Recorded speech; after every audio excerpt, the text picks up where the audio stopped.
Welcome everybody to my little Halloween movie trailer that I made. I'm going to show you how we did all this.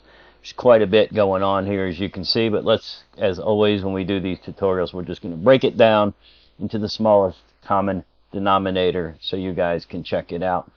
The first thing that I like to do when I'm doing these little shorts is kind of build on the music. So I had an idea in mind, and I went out and downloaded some music that's free to use, but you do have to give credit to the musician or the band. Make sure you always do that, even if it's not required. You should do it anyway out of respect. This one happens to be required for in order for me to put this on YouTube.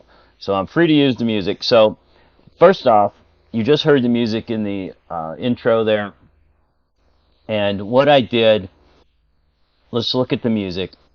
So the music peaks and then goes down, and then it peaks and it then goes down, and then it's kind of mellow for a second, and then there's a peak, and then there's a peak, and you can kind of see what I did. So I took Kevin's music here and I chopped it up, and even though I modified it, I still have to give credit to it, by the way.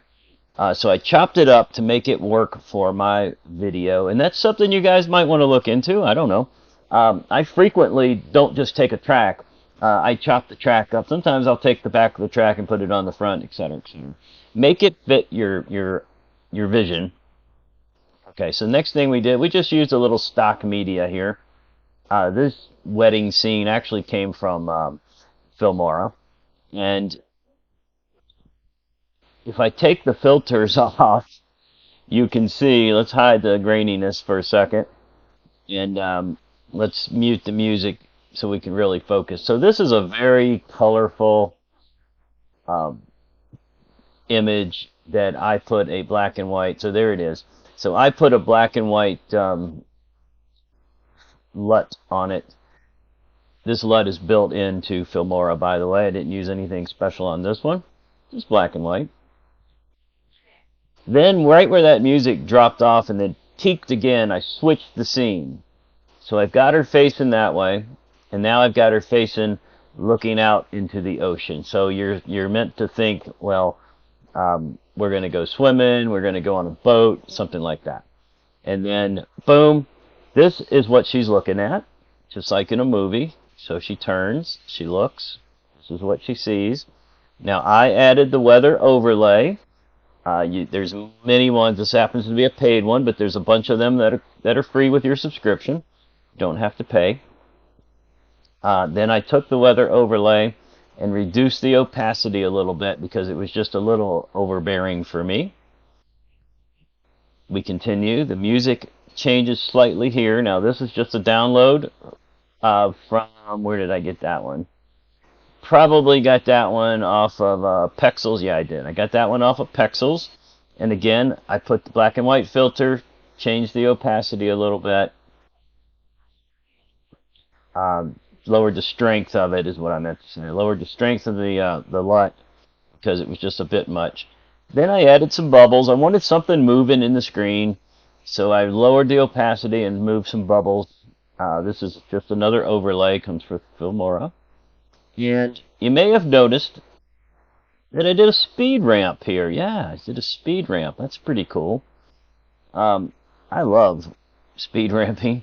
And there's my speed ramp right here. You can see, and I spent quite a bit of time on this, making sure that it fit the music and that it did what I wanted it to do. So basically, we're just slowly ramping up right there. Then we kept a fast speed, and then I immediately dropped it into a slow-mo right there. And then let it finish off. Okay? This one was a little more complicated because I wanted the colors in the ocean to turn to blood. So how did I do that one? So there it is. It turns to blood. Okay, so to turn this to blood, all I did was start the keyframing right here. Went over to the HSL category, turned it on, chose red, and these, of course, were all started off in the center. And as we keyframed across, I just drug over the hue and the saturation to blood red. And I took the luminance always down. You can see when you drop the luminance, you get that really dark red color. And then I sped up the track 4 times to make it happen fast. Blood. All right, and then as we go into the next one, this is a stock image. I did another keyframe where I scaled in. I like my still images to move. They don't have to move much, but if they move a little, it gives the impression that there's some guy behind the camera moving things around. Okay, it makes it more movie-like. Now this one I didn't mute. I actually left that rain sound over top of the music. It's subtle, but you can hear it. This is another effect called purple bursts, kind of like a lens flare kind of thing. I wanted something going on, some kind of other movement going on, and again I dropped the opacity on it. So I wanted something there. You can see it's kind of like a lens flare deal. Alright, lens flare doesn't make much sense because we're black and white, but it still worked because I left that red purple and put a little bit of purple in here. It still works. It bleeds together. I really like that effect. Now this one, all I did, this was a color image, all I did was take it to black and white, added a female scream track, music track underneath, and sound effect actually, cranked that all the way up to the maximum volume. I added a black, I'll show you where this, so I added a black solid color background so that I could tie together a dissolve like so. So we dissolve. We have to dissolve into something. So I always put a black background there and I dissolve right into the black. And then I left my music track running for a second because I never quite know what I'm going to do at the end.